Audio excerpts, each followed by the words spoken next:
이것은 연기 없는 전쟁이자 국가의 운명을 결정짓기에 충분한 전쟁이다. 지난 반세기 동안 동아시아의 해상에는 지정학적 파도뿐만 아니라 반도체 주도권을 둘러싼 흥망성쇠의 경랑이 휘몰아쳤다. 이 역사를 돌이켜볼 때 삼성과 일본 기업의 박투는 단순히 두 회사나 두 산업의 대결이 아니라 두 가지 의지와 체제, 그리고 미래에 대한 통찰력의 최종 승부였다. 1960년대의 비천한 배움에서 시작해 1980년대의 광기 어린 호황을 거쳐 1990년대의 전면적인 초월, 그리고 2019년의 심장이 쫄깃해지는 공급망 돌파에 이르기까지 이 소리 없는 기술 전쟁은 지극히 웅장한 비즈니스 서사시를 구성한다. 이야기의 시초의 일본은 감히 넘볼 수 없는 스승이었다. 1960년대 말 삼성 창업주 이병철이 전자산업 진출을 결심했을 때 한국 국내에는 제대로 된 텔레비전 조립 공장조차 없었다. 생존을 위해 삼성은 일본의 사녀와 NEC의 고개를 숙이고 합작 방식을 통해 기술을 전수받아야만 했다. 당시 일본인의 눈에 삼성은 그저 저렴한 하류 조립공에 불과했으며 학생이라 부르기에도 민망한 생존을 위해 매몰차게 일하는 견습생에 지나지 않았다. 이병철은 타인의 기술에 의존해서는 평생 찌꺼기만 주워 먹을 뿐이라는 사실을 뼈저리게 깨달았다. 그는 1974년 파산 위기에 처한 한국 반도체를 인수하기로 과감히 결정했다.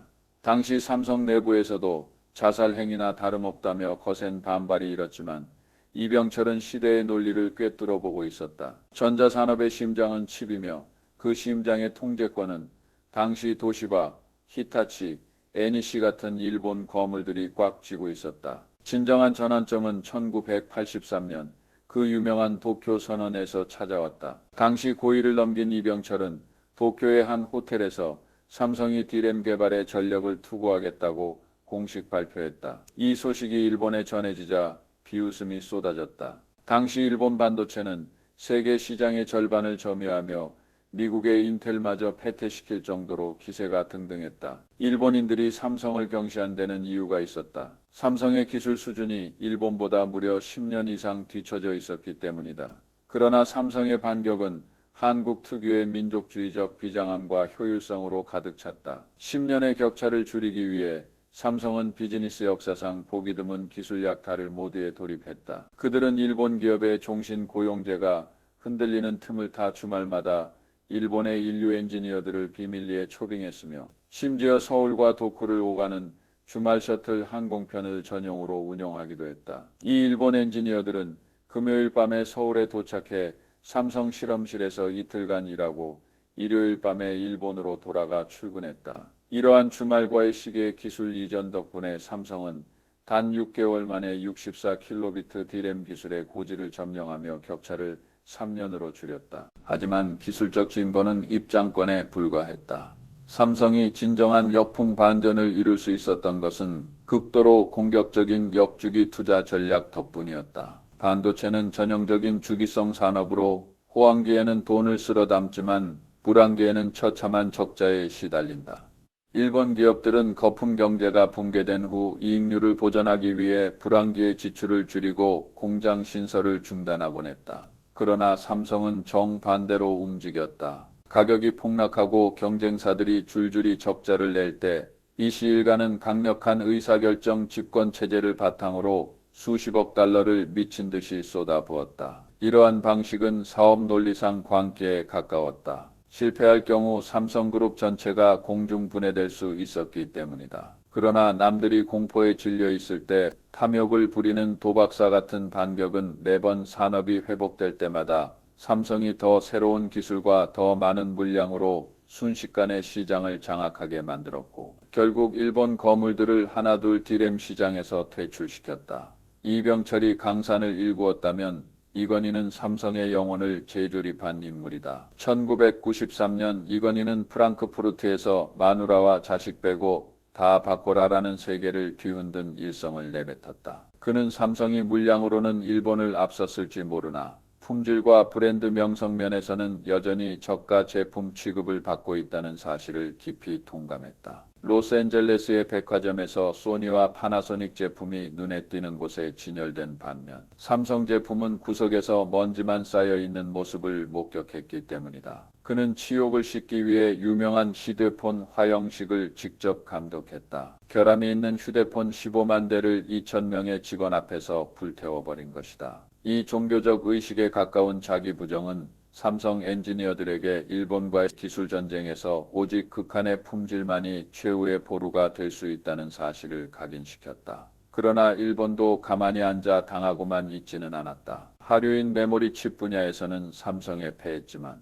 일본은 여전히 반도체 왕관의 보석이라 불리는 상류의 핵심 소재, 장비, 부품을 장악하고 있었다. 이러한 비대칭적 구도는 2019년 여름 가장 격렬한 충돌로 폭발했다. 당시 일본 정부는 갑작스럽게 고순도 불화수소, 포토레지스트, 플루오린 폴리이미드라는 세 가지 핵심 반도체 소재의 한국 수출 규제를 발표했다. 이 세 소재는 생산액 자체는 크지 않지만 첨단 칩 제조에 없어서는 안 될 급수와 같았다. 특히 고순도 불화수소는 소수점 이하 12개의 아홉이 이어지는 순도를 요구하며 당시 일본 기업이 세계 시장의 90% 이상을 점유하고 있었다. 공급이 한 달만 끊겨도 삼성의 거대한 칩 생산 라인은 마비될 처지였다. 그 순간 일본은 승기를 잡은 듯 보였다. 원재료 공급을 차단함으로써 옛 제자에게 치명타를 입히고 삼성을 5년 전으로 퇴보시키겠다는 계산이었다. 이러한 질식할 것 같은 타격 앞에서 삼성의 반격은 놀라운 회복 탄력성을 보여주었다. 이재용은 규제 발표 직후 곧바로 도쿠로 나라가 개인적 인맥을 동원해 활로를 모색했지만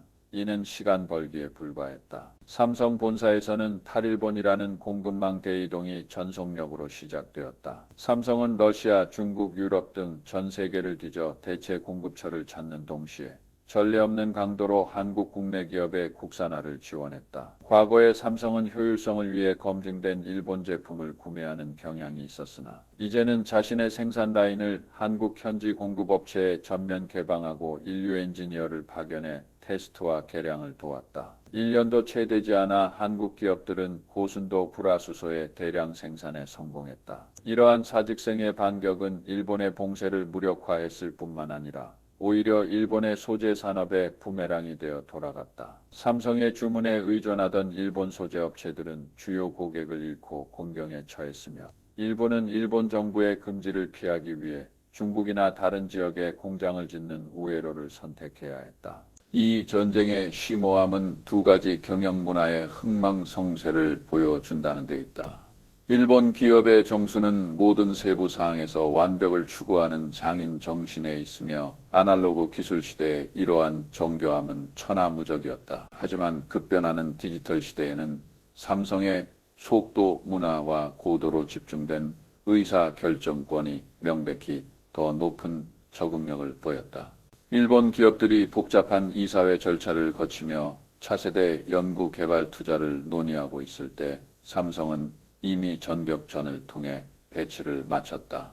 인재에 대한 삼성의 지독한 갈증 역시 승리의 핵심이었다. 그들은 퇴직한 일본 엔지니어를 영입하는 데 그치지 않고 전 세계의 연구 개발 센터를 세워 업계 최고 수준의 보상으로 천재들을 끌어모았다. 삼성 내부에는 위기감이라는 문화가 흐른다. 회사가 사상 최대 이익을 기록하는 순간에도 경영진은 회사가 벼랑 끝에 서 있다고 거듭 강조한다. 이러한 불안감이 동력이 된 진취성은 장기 경제 침체 속에서 안주하던 일본 기업의 안정감과 선명한 대조를 이루었다. 오늘날 세계 기술 지형을 살펴보면 삼성은 더 이상 추격자가 아니다. 삼성은 웨이퍼 수탁 생산 분야에서 TSMC와 대등하게 경쟁하고 있으며 고대 역폭 메모리와 인공지능 칩 분야에 지속적으로 투자하며 인공지능 시대의 규칙을 다시 정의하려 하고 있다.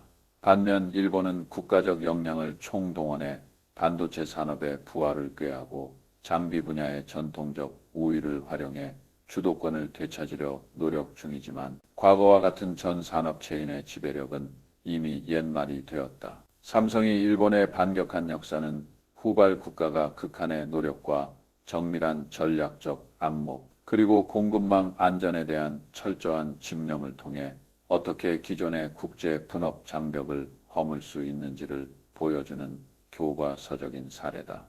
이 전쟁은 아직 끝나지 않았다. 실리콘 기반 칩이 물리적 한계에 다다르고 첨단 패키징 기술이 비약적으로 발전하며 지정학적 리스크가 심화되는 오늘날 삼성과 일본 기업 간의 탄화규소, 질화 갈륨 등 3세대 반도체 및 극자외선 노광 공정을 둘러싼 경쟁은 이제 막 시작되었을 뿐이다. 이 소리 없는 전쟁의 전장은 먼지 하나 없는 깨끗한 작업장뿐만 아니라 인재 확보, 연구개발 투자, 그리고 산업 대세에 대한 판단력에 달려있다. 삼성은 이 경주에서 발걸음을 멈추는 순간 뒤쫓아오는 추격자들에게 순식간에 집어삼켜질 것임을 누구보다 잘 알고 있다.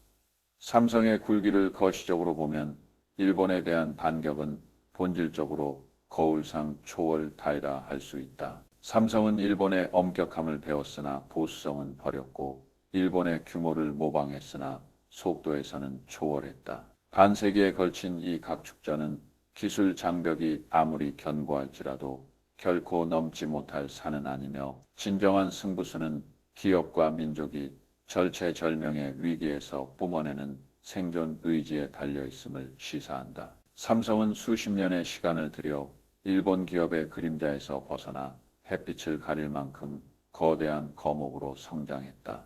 핵심 기술에 대한 집념, 자주적인 통제권에 대한 추구, 그리고 위기 속에서 돌파구를 찾는 과감함은 이 소리 없는 기술 전쟁이 후발주자들에게 남긴 가장 소중한 계시이다.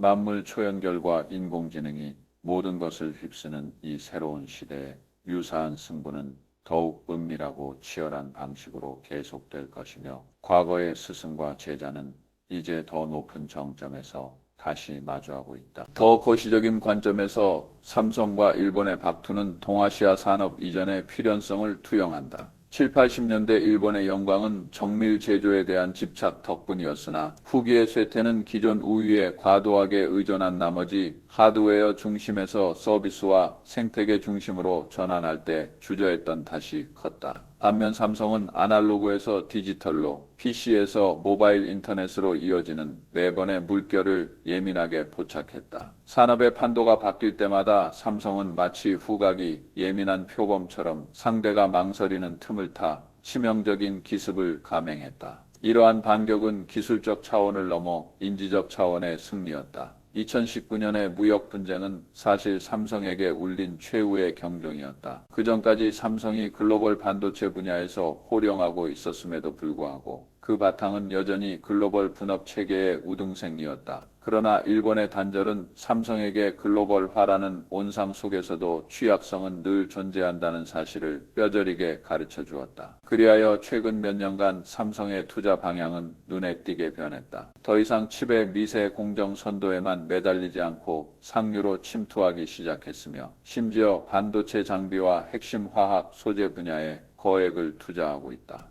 행적 확장에서 수직적 성벽 쌓기로의 이러한 전략적 전환은 지난 수십 년 동안 머리 위를 맴돌던 기술의 다모클레스의 검을 완전히 제거하기 위함이다. 만약 우리가 이 글의 결말을 찾는다면 그것은 결코 종착역이 아니라 새로운 여정의 시작이어야 한다. 일본은 국내 자원을 적극 통합해 2나노미터 공정에서 도약적인 추격을 시도하고 있으며 삼성은 3나노미터 게이트 올어라운드 기술에서 사력을 다해 싸우며 차세대 고성능 컴퓨팅의 고지를 선점하려 하고 있다. 양자의 경쟁은 단순한 상업적 행위를 넘어 종합 국력의 대결로 진화했다. 이 소리 없는 전쟁에 영원한 승자는 없으며 오직 끊임없는 변혁가만이 존재할 뿐이다. 삼성의 이야기는 강대한 적 앞에서 오직 깨어있는 위기감을 유지하고 무인도를 홀로 걷는 용기를 가질 때만이 저 침묵하고 잔혹한 기술의 정글에서 자신만의 생존 법칙을 써 내려갈 수 있음을 말해준다. 그것은 비단 삼성의 승리에 관한 것이 아니라